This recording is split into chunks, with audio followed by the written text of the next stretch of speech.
Hello everyone, कैसे हैं आप सब लोग। आज मेरी सुबह ही मैंने एक रील डाली थी मॉर्निंग में कि मैं जा रही हूँ डॉक्टर्स के पास, क्योंकि मेरे जो पीरियड्स हैं वो शुरू हो रहे हैं तो ख़त्म नहीं हो रहे हैं। बहुत दिन हो चुके हैं और पेन बहुत है। इतनी ज़्यादा पेन थी, कल रात को मैं सोई नहीं हूँ। मेरी आईज आप देख रहे होंगे कितना बुरा हाल है। तो वैसे डॉक्टर ने मुझे बोला था कि 20 डेज़ दवाई खाने के बाद जब पीरियड्स आएंगे तब आपको खानी, जब आपको सारे टेस्ट करवाने हैं या अल्ट्रासाउंड जो मैंने बोला है। लेकिन मैं क्या करती, दवाई खाई मैंने तो पीरियड्स रोकने की दवाई खाई, लेकिन सिर्फ 2 से 3 दिन 4 दिन रुके होंगे। उसके अलावा फिर पीरियड्स फिर शुरू हो गए थे। और इससे पहले नवंबर में मेरे को 24 को, मुझे याद है 24 एंड 24 की रात को मेरे को पीरियड शुरू हुए थे। और वो पीरियड्स मेरे कम से कम 15 दिसंबर तक चले थे। इतना बुरा हाल था। तो मुझे पहले तो मैंने कहा चलो कई बार होता है कि हार्मोन्स चेंज होते हैं, कुछ नहीं होता। मैंने बात जो है बहुत ही लाइटली ली। मैं घर आ गई, फंक्शन में गई थी, घर आई, कोई दिक्कत नहीं, चल रहा है, जाने का मन नहीं हो रहा है डॉक्टर से, क्योंकि वही छोटी मोटी नहीं थी, ब्लीडिंग बहुत ज़्यादा होती थी, ब्लोटिंग होती थी, बड़े बड़े पीस गिरते थे। तो मैंने कहा चलो कोई नहीं, जब ठीक हो जाएगा। होता ही है, अब हमको ये लगता है कि घर में काम हर चीज़ होने के बाद भी उसके साथ में ये चीज़ लगी हुई है, फिर हम सब कुछ छोड़ के हम लोग डॉक्टर के पास जाए, तो ये एक जन जो होती है ना घर की हाउसवाइफ, की हज़ार बार सोचती है कि वो टाइम मैं कहीं और निकाल दूँगी जो मैं डॉक्टर के पास वेस्ट करूँगी। बट ये गलत है। आपको नहीं पता कि मैंने उस टाइम पे अगर मैं चले जाती या फिर मैं दवाई ले लेती तो मेरा बहुत ज़्यादा बेनिफिट होता, मैं सही रह जाती। लेकिन अब मेरा बहुत इतना ज़्यादा ही मैंने अपनी जो बॉडी का वो ख़राब कर लिया है कि अब जो भी मेरे को अल्ट्रासाउंड मैंने जो करवाया है आज, उसमें बहुत ज़्यादा दिक्कत आई है। मेरी जो फाइब्रोड जो होती है वो इतनी, मतलब 22 सेंटीमीटर की वो हो गई है। बच्चेदानी में रसोली है वो बढ़ रही है। और बच्चे वो जो होते हैं ना, बच्चेदानी की जो चारों तरफ जो एक लेयर होती है वो थिक हो गई है। वो डॉक्टर्स ने मुझे बताया कि वो 7 पॉइंट ऐसे कुछ समथिंग होती है, मेरी 18 पहुंच गई है। इस करके जो मेरी जो है ब्लीडिंग रुक नहीं रही है। तो जब मैंने ये सब सुना ना, तो मैं सच बता रही हूँ, मेरे को मेरी मम्मी वाला टाइम याद आया। मेरी मम्मी जब 41 ईयर्स की थी, उस टाइम पे भी उनके साथ ये दिक्कत हुई थी। उनकी रसोली थी, उनकी तो इतनी बड़ी रसोली, इतनी इतनी रसोली उनकी निकली थी, मतलब इतने हाथ में वो तुम्हारे नहीं समाएगी जितनी मोटी उनकी निकली थी। साथ में बच्चेदानी भी निकालनी पड़ी थी। तो मुझे वही टाइम याद आया, तो उन्होंने बोला कि आपका ना फिर वही जांच होगी। ये आपको दिखाती हूँ।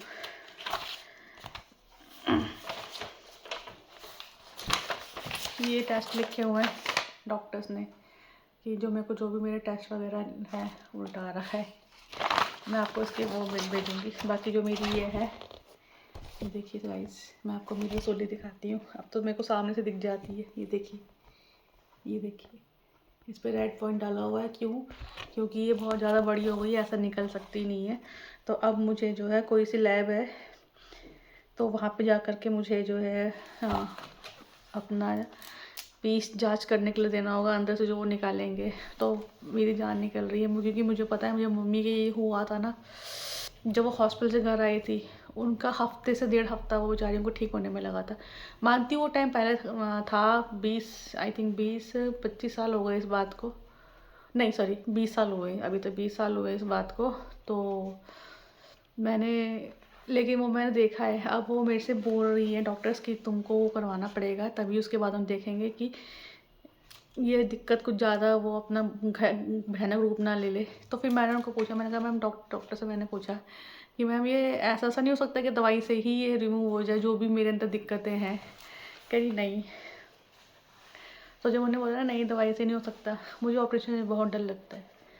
मुझे इतना डर लगता है ना ऑपरेशन से, मैं क्या बताऊँ। जब जब रियांश मेरा बेटा जब वो होने वाला था, तो उस टाइम पे भी मेरा यही हाल था कि उस सिस्ट तब से मेरे शुरू हो गए थे। 2018 में हुआ था मेरे बेबी, तब से मेरे को शुरू थे ये सिस्ट थे। इसका करके मेरा बेबी बाहर नहीं आ पा रहा था। इतनी इतनी गोलियाँ ऐसी उस टाइम पे थी। तो उस टाइम जब ये निकला बाहर, ये तो ये 8 दिन तक ये जो है आईसीयू में था। 8 दिन तक मेरे से, मैं नीचे वाले वार्ड में थी, वो ऊपर वाले वार्ड में था। कि उसको भी जो मेरे को जो ट्रीटमेंट मेरा चल रहा था वही सेम उसका हो रहा था, क्योंकि उसकी शुगर बिल्कुल ज़ीरो हो गई थी। ऐसा सा हाल हुआ था। तो मुझे वही पल याद आ रहा है कि अगर ऑपरेशन हुआ तो मैं क्या करूँगी। तो मैंने डॉक्टर से ये बोला, अगर डॉक्टर, मैंने कहा प्लीज़ देख लो कुछ दवाई से अगर बनता है तो फिर उसने मुझे कह रही कि अब मैं तेरे से सच बोलूँगी, क्योंकि आज से नहीं बहुत टाइम से उनके पास जा रही, तो उन्होंने मेरे को यही बोला, देखो मैं सच कहूँगी, झूठ ही नहीं कहूँगी, और सच यही है कि तेरी दिक्कत ज़्यादा बढ़ गई है, दवाई से ये नहीं हो सकती। तो फिर मैंने उनसे पूछा, मैंने कहा मैम क्या मेरे साथ ही दिक्कत क्यों है ऐसी सी, मतलब क्या है प्रॉब्लम। तो उन्होंने बोला कि जो इंसान स्ट्रेस बहुत लेता है ना, उसके साथ ये चीज़ होती है। स्ट्रेस होता है, हमारा थायराइड बढ़ता है। ये जो मेरा एकदम से मेरा जो बढ़ा है, मेरा इतनी मोटी मेरा था ही नहीं, मैं एकदम से मैं बिना कुछ खाए मैं अपना वेट गेन कर रही हूँ, डेली बाय डेली मैं अपना वेट गेन कर रही हूँ। मैं अपना ये चेहरा जो मेरा सही लगता था कुछ टाइम पहले, आई थिंक मेरे ख्याल 2-3 महीने पहले की मैं आपको कभी दिखाऊंगी अगर हुआ फ़ोटो तो, वो मेरी फ़ोटो लगा के देख लो, मेरे को जो वाले कपड़े थे मेरे को फिट नहीं आ रहे, सिर्फ 3 महीने पहले की बात है, और मेरा वेट इतने जल्दी गेन कर रहा है।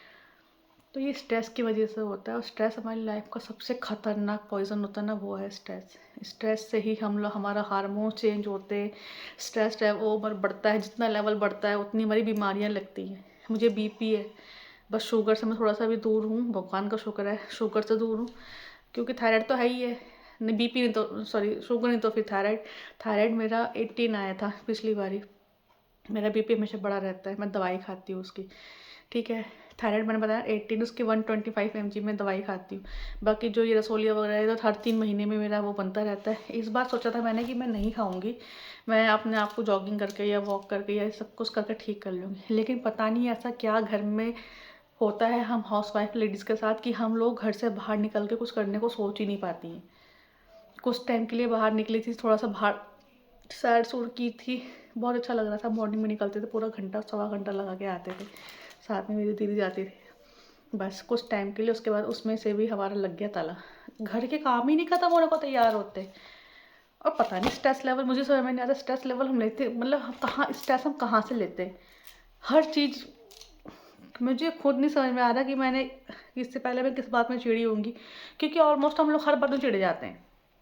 गृहस्थी हमारी इतनी खतरनाक होती है ना, संभालना हमें ही संभालना है, क्योंकि हर चीज़ भी, सॉरी बीवी तो मैं ही हूँ, बच्चा, बच्चे का पापा, रिश्तेदारी, घर, स्कूल, ऑफिस, ये सबका ही हमें समेटना पड़ता है। फिर अपना, सबसे ज़्यादा फिर अपना देखना पड़ता है, क्योंकि अगर हम ठीक रहेंगे तभी। लेकिन स्ट्रेस, पता नहीं स्ट्रेस का मेरे को खुद समझ में नहीं आ रहा कि मेरे को यही लगता है शायद हमको जब कहीं कोई हम लोग ना कोई चीज़ अपनी मार देते हैं ना, जैसे कोई हमको ये चीज़ चाहिए तो उस टाइम पे हम लोग नहीं ले पाते। कई बार ऐसा होता है कि मनी प्रॉब्लम हो जाती है, कई बार ऐसा होता है कि हम सोचते चलो इसको छोड़ के कुछ और ले लेते, लेकिन जब घर आते हैं ना तो हम घर पे आके हमारा दिमाग वही रहता है कि नहीं यार ऐसा ऐसा ऐसा इसको होना चाहिए था ना, ले लेते अच्छा रहता, क्या यार क्या जा रहा है क्या नहीं जा रहा। और कई बार ऐसे भी होता है कि हम लोग दूसरों की लाइफ देख के ज़्यादा खुश हो जाते हैं, इससे भी हम फिर हम अपने घर में सोचते नहीं यार हमारे घर में ये चीज़ की तो कमी है, उस चीज़ की तो कमी है, तो तब करके होता है। लेकिन इस चीज़ के करके हम लोग अपने साथ क्या कर रहे हैं, मैं यही साथ बात कह रही हूँ कि ये चीज़ करने के बाद हमारे साथ क्या कर रहे हैं हम लोग, अपना क्यों ऐसा ऐसे स्ट्रेस लेवल बढ़ा रहे कि मतलब यही एक चिड़ खुंदक, हर चीज़ जो होती है खुंदक हुई, एक चिड़ हुई जो अंदर से निकलती है, तो तभी तो हमारा स्ट्रेस जो हमारा लेवल क्रॉस करता है। तो बस अभी ये है, लेकिन आप देखो ना कि मैं दलदल में फंस चुकी एक तरीके से, कि अब आ गया तो पार, मतलब वही वाला सीन है कि ऑपरेशन ही होगा, ऑपरेशन के बिना इसका कोई इलाज है नहीं है अभी।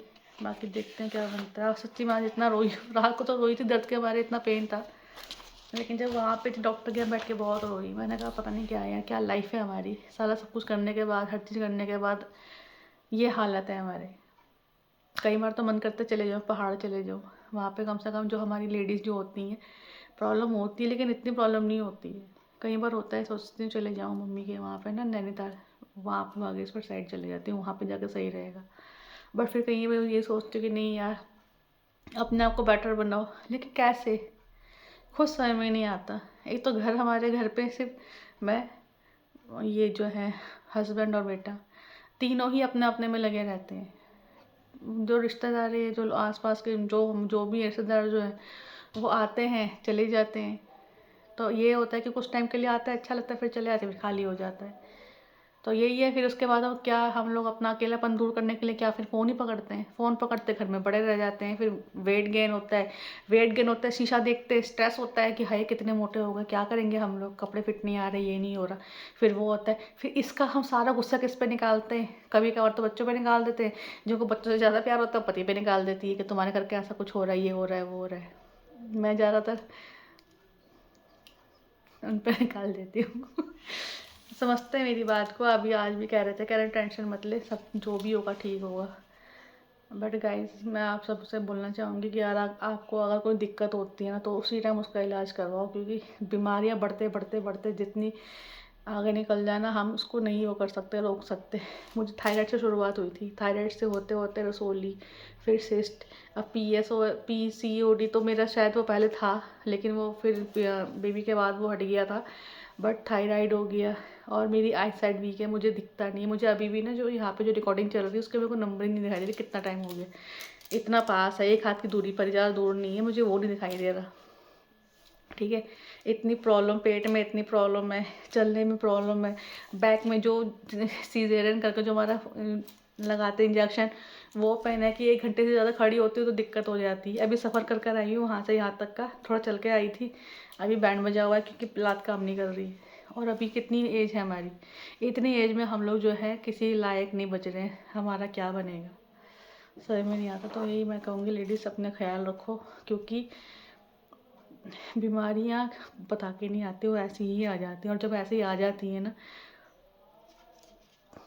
तो या तो इंसान चला जाता है या फिर पैसा जाता है। ठीक है, और जहाँ पे होता है पैसा वहाँ पे जाना कोई बुरी बात नहीं, लेकिन जहाँ पे नहीं होता ना, वहाँ पे पता होता है कि कैसे से जाएगा। अब मुझे पता है कि अब मुझे ये चीज़ का रियलाइज़ हो रहा है कि एक मिडिल क्लास फैमिली जो है, वहाँ पर एक टेस्ट जो उनने मुझे बताया है, आप भी सुनोगे, आप भी चौंक जाओगे। अभी सुबह मैं 2,500 तक का पूरा खर्चा दवाई दवाई का लेकर के आई हूँ, सारा अल्ट्रासाउंड करा के।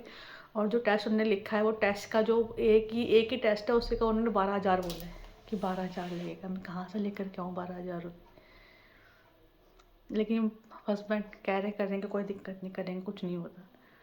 तो ये चीज़ है कि पैसा जिसके पास है वो संभाल लेता है, लेकिन जिसके पास पैसा नहीं होता ना, तो वो तो फिर या तो वही है, रो रो के टाइम अपना वो करता है। फिर चलो कोई नहीं, सरकारी के धक्के खा लेंगे। सरकारी में क्या होता है, बंदे को सरकारी में क्या होता है आप बताओ?